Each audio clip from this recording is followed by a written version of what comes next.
Hi hello அஸ்ஸலாமு அலைக்கும். இன்றைக்கி நம்ம ரெஸ்டாரண்ட் ஸ்டைலில் எப்படி பன்னீர் பட்டர் மசாலா செய்யலாம் அப்படின்றத பற்றி பார்க்கலாம். அதுக்கு ஃபஸ்ட்டு ஒரு கடாயில் ஒரு பட்டை, 2 ஏலக்காய், 4 கிராம்பு, 3 பச்சை மிளகா, 15 பல் பூண்டு, ஒரு துண்டை இஞ்சியை இந்த மாதிரி துண்டமாக கட் பண்ணி வச்சுருக்கேன். இதையும் போட்டு நல்லா வதக்கினோன்னே அது கூடவே ஒரு 15 போல் முந்திரி பருப்பையும் சேர்த்து வதக்கிக்கலாம். பூண்டு இஞ்சியோட பச்சை வாடை போனதுக்கப்புறம் நான் 2 வெங்காயத்தை நறுக்கி சேர்த்துருக்கேன்.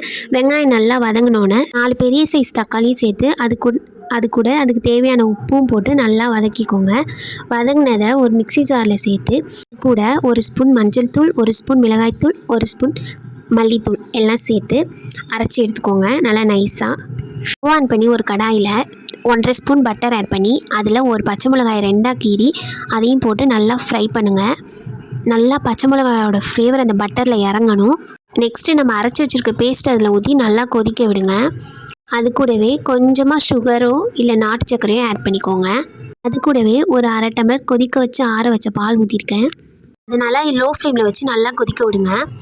நெக்ஸ்ட்டு ஒரு கடாயில் 2 ஸ்பூன் ஆயில் விட்டு அதிலேயே கொஞ்சமாக மஞ்சத்தூள் போட்டு நம்ம பன்னீரை நம்ம க்யூபாக நம்ம நறுக்கி வச்சுருக்கோம். அந்த பன்னீரையும் அதில் சேர்த்து நல்லா கொஞ்சமாக லைட்டாக ஃப்ரை பண்ணி எடுத்துக்கலாம்.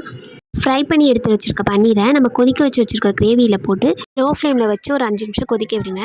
கொதிச்சதுக்கப்புறம் அது மேலே கஸ்தூரி மேத்தி தூவி ஸ்டவ்வை ஆஃப் பண்ணிடுங்க. அவ்வளோதான், சுவையான பன்னீர் பட்டர் மசாலா ரெடி. இது சப்பாத்தி பரோட்டா கூட வச்சு சாப்பிட்டா அட்டகாசமாக இருக்கும். என்னோடய வீடியோ உங்களுக்கு பிடிச்சிருந்துச்சின்னா லைக் பண்ணுங்கள், கமெண்ட் பண்ணுங்கள், சப்ஸ்கிரைப் பண்ணுங்கள்.